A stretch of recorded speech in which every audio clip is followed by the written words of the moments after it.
تبلیغی اکابرین کے اصل چہرے کے موضوع پر اس سلسلے کا 8واں حصہ میں خالصتاً اللہ تعالیٰ کی رضا کی خاطر آپ کی خدمت میں پیش کر رہا ہوں۔ اور کل میں نے آپ سے عرض کیا تھا کہ میں بتاؤں گا کہ تبلیغی جماعت ٹوٹنے کے بعد ملیشیا میں پہلے اجتماع میں کون کون آئے تھے اور پھر ان کا کیا حشر ہوا تھا یہاں پر۔ تو میرے بھائیوں، جب ٹونگی کے اجتماع میں انہوں نے پوری جماعت کو اپنی مٹھی میں لے لیا اور مولانا سعد صاحب کو جماعت ہی سے بے دخل کر دیا، صرف ان کے پاس نظام الدین یعنی بنگلہ والی مسجد رہی اور نائجیریا کا مرکز اور ملیشیا کے مراکز،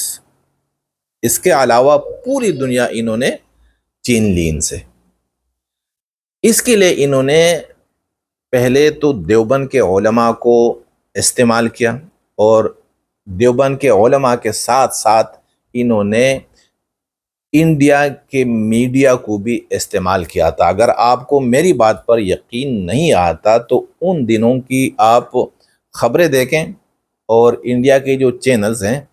وہ دیکھیں، تو اس میں باقاعدہ طور پر انڈیا کی ٹی وی چینلز کے اینکرز جا کر مولانا سعد کے مخالفین کو ہیرو کے طور پر پیش کرتے تھے اور مولانا سعد صاحب کو ایک عجیب انسان کی شکل میں پیش کرتے تھے، کیونکہ مولانا سعد صاحب کو تو ہندوستان کے علماء نے اسلام سے خارج کر دیا تھا۔ اب جب اجتماع ہو گیا اور عالمی شورا حرکت میں آ گئی، مولانا سعد صاحب بالکل سکتے میں پڑ گئے کہ یہ میرے ساتھ ہوا کیا۔ لیکن ان کا ظرف یہ ہے کہ انہوں نے اپنے مخالفین کے خلاف کچھ بھی نہیں کہا اور کچھ بھی نہیں کیا، یہاں تک کہ مولانا سعد صاحب کے چاہنے والوں نے مولانا سعد صاحب سے بار بار یہ اصرار کیا اور ضد کی کہ آپ ہمیں اجازت دیں کہ جس طرح ملیشیا میں اور نائجیریا میں ہمارے مراکز کے مقابلے میں انہوں نے نئے مراکز کھولے، ہمارے اجتماعات کے مقابلے میں یہ اپنے اجتماعات منعقد کراتے ہیں، تو آپ بھی ہمیں اجازت دے کہ ہم رائیون مرکز کے مقابلے میں ایک مرکز کھولیں، پھر ہر مرکز کے مقابلے میں ہم اپنا نیا مرکز کھولیں۔ لیکن مولانا سعد صاحب نے ایک بڑے عرصے تک اس بات کی اجازت اپنے چاہنے والوں کو نہیں دی۔ شاید وہ چاہ رہے تھے اور وہ اس غلط فہمی میں تھے کہ ہاں یہ شاید کسی نے شرارت کی ہوگی اور پھر انہیں سمجھ آ جائے گی اور پھر دونوں فریق یہ اکٹھی ہو جائیں گی، مگر اس طرح نہیں ہوا، کیونکہ ان دونوں نے تو اکٹھا ہونا نہیں تھا۔ میرے بھائیوں، جب ملیشیا میں یعنی جب ٹونگی کے اجتماع کے بعد جب سے عالمی شورا متحرک ہوئی تھی، تو اس کے فوراً بعد انہوں نے ملیشیا میں اجتماع منعقد کروایا، اور چونکہ ملیشیا کے سارے مراکز وہ متفقہ طور پر مولانا سعد کے ساتھ تھے، صرف ایک مرکز جسے مشرقی ملیشیا کہا جاتا ہے، وہاں کا ایک صوبہ ہے جس کا نام صبا ہے، اس میں ایک مرکز وہ عالمی شورا والوں کے حق میں گیا تھا، تو انہوں نے جا کر وہاں پر اپنا اجتماع شروع کیا۔ اس اجتماع میں کون کون آئے تھے؟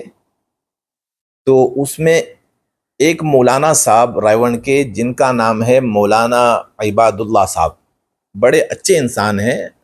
لال داڑھی ہیں ان کی، آپ گوگل پر ان کے بیانات بھی سرچ کر سکتے ہیں، وہ آئے تھے۔ لیکن آنے سے پہلے انہوں نے مرکز میں ہمارے ایک ساتھی ہیں جن کا نام ہے عثمان علی، اور عثمان علی ہمارے بنیر کے ہیں، یہاں کے ترجمان رہے ہیں، بڑے اچھے انسان ہیں، تو پہلے سے ان کی جان پہچان تھی۔ مولانا عباد اللہ صاحب ملیشیا میں آ رہے تھے، انہیں تو اندازہ نہیں تھا کہ بھائی جماعت ٹوٹ چکی ہے اور باہر کے حالات انتہائی خراب ہیں، تو انہوں نے بھائی عثمان صاحب سے رابطہ کیا کہ بھائی میں ملیشیا میں آ رہا ہوں اجتماع میں، اور مولانا عباد اللہ صاحب سے ملنے کے لیے عثمان صاحب بھی ایئرپورٹ گئے تھے، کیونکہ صبا میں ڈائریکٹ فلائٹ نہیں ہوتی پاکستان سے، یعنی انٹرنیشنل فلائٹ وہاں نہیں جاتی، انٹرنیشنل فلائٹ نے کوالالمپور اترنا ہوتی ہے اور یہاں سے پھر ڈومیسٹک فلائٹ میں جانا پڑتا ہے۔ تو اس ڈومیسٹک فلائٹ کا انتظام بھائی عثمان صاحب نے کیا تھا۔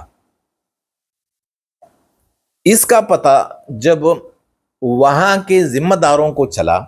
کہ ہمارے اجتماع میں جو مولانا عباد اللہ صاحب آ رہے ہیں، وہ انہوں نے تو سری پتالنگ مرکز یعنی اس مرکز سے رابطہ کیا جس مرکز نے مولانا سعد کا ساتھ دیا ہے۔ تو مولانا عبید اللہ صاحب مولانا عباد اللہ صاحب جب واپس آئے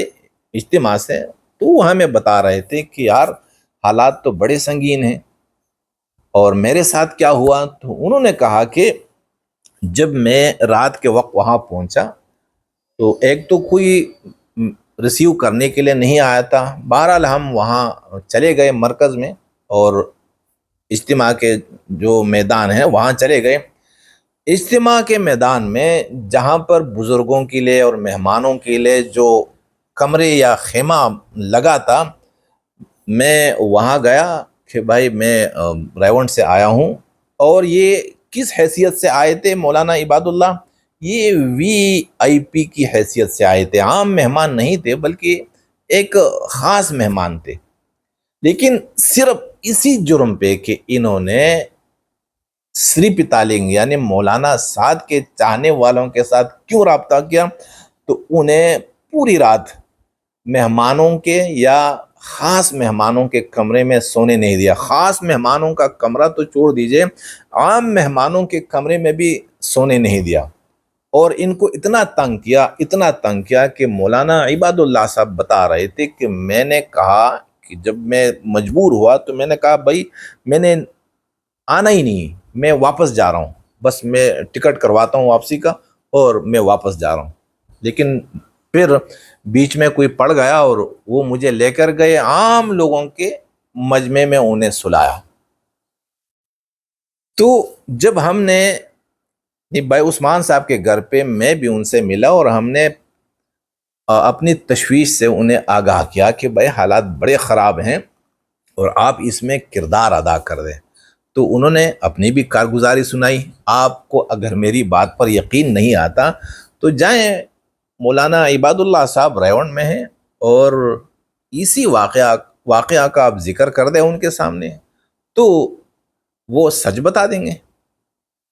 کہ ان کے ساتھ کیا ہوا۔ جب ہم نے انہیں اپنی تشویش سے آگاہ کیا، یعنی یقین کیجئے کہ میں اور بھائی عثمان صاحب، خصوصی طور پر مجھے تو تبلیغی جماعت سے اتنی عقیدت اور اتنی محبت تھی کہ میں تبلیغی جماعت کی محنت کو نبوی محنت سمجھتا تھا، اور تبلیغی جماعت کے اکابرین کو میں صحابہ اور پیغمبر کے جانشین سمجھتا تھا۔ جب تبلیغی جماعت ٹوٹ گئی تو اللہ کی قسم میں نے اللہ سے شکوہ بھی کیا کہ یا اللہ، جب تبلیغی جماعت نے ٹوٹنا تھا تو آپ نے کیوں مجھے موت نہیں دی اس کے ٹوٹنے سے پہلے، اور جو لوگ یعنی جو ہمارے ساتھی اس دنیا سے رخصت ہو گئے تھے تبلیغی جماعت میں انتشار سے پہلے، تو مجھے ان پر رشک آتا تھا کہ میں ان لوگوں میں کیوں شامل نہیں ہوں کہ جن کی زندگی میں جماعت ایک تھی۔ اتنی مجھے تشویش تھی، تو اسی تشویش نے مجھے اور بھائی عثمان صاحب کو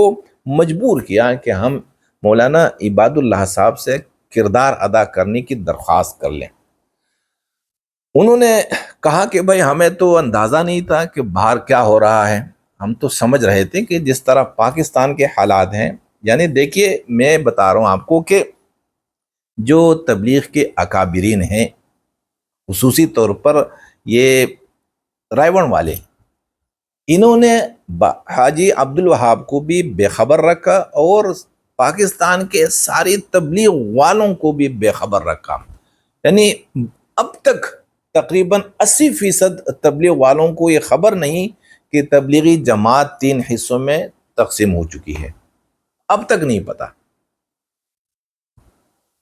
اب جو بندہ نظام الدین نہیں رائیون کے مقیم ہیں اور عالم ہیں، انہیں بھی بے خبر رکھا گیا تھا کہ حالات کس طرح کے ہیں، تو انہوں نے فوراً ہماری تشویش کو دیکھ کر انہوں نے مولانا طارق جمیل کو فون کیا اور کہا کہ یار آپ تو کہہ رہے ہیں کہ سب ٹھیک ہے، سب ٹھیک ہے، آپ آئیے کہ دنیا میں کیا کیا نہیں ہو رہا،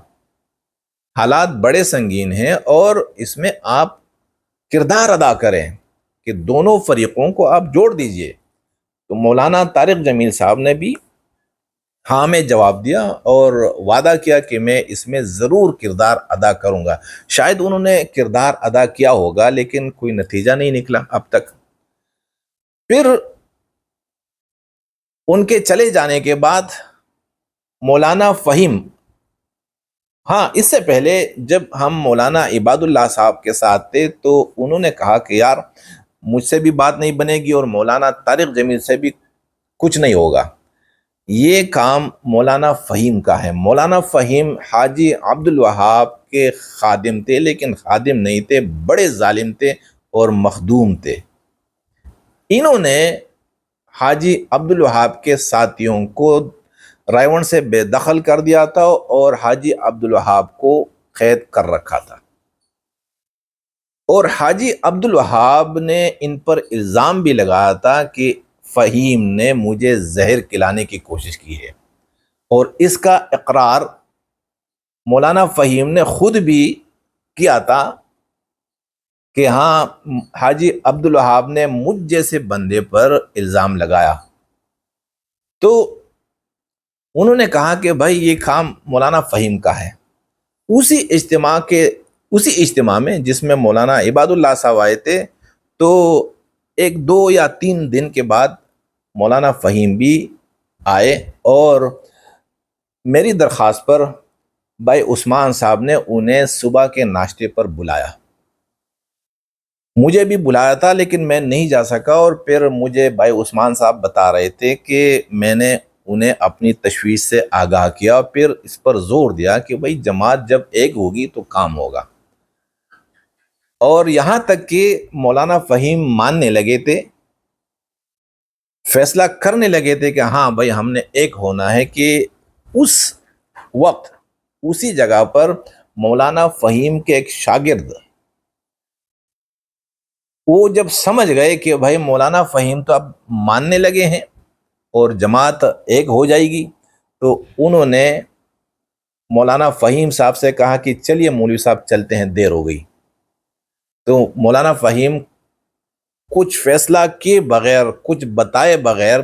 وہاں سے چلے گئے، اور اس طرح تبلیغی جماعت متحد نہ ہو سکی۔ تو میرے بھائیوں،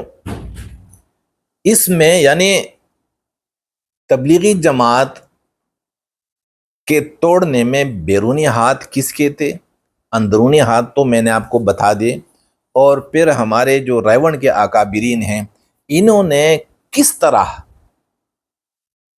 نظام الدین کے گجراتی مولویوں کو استعمال کیا، پھر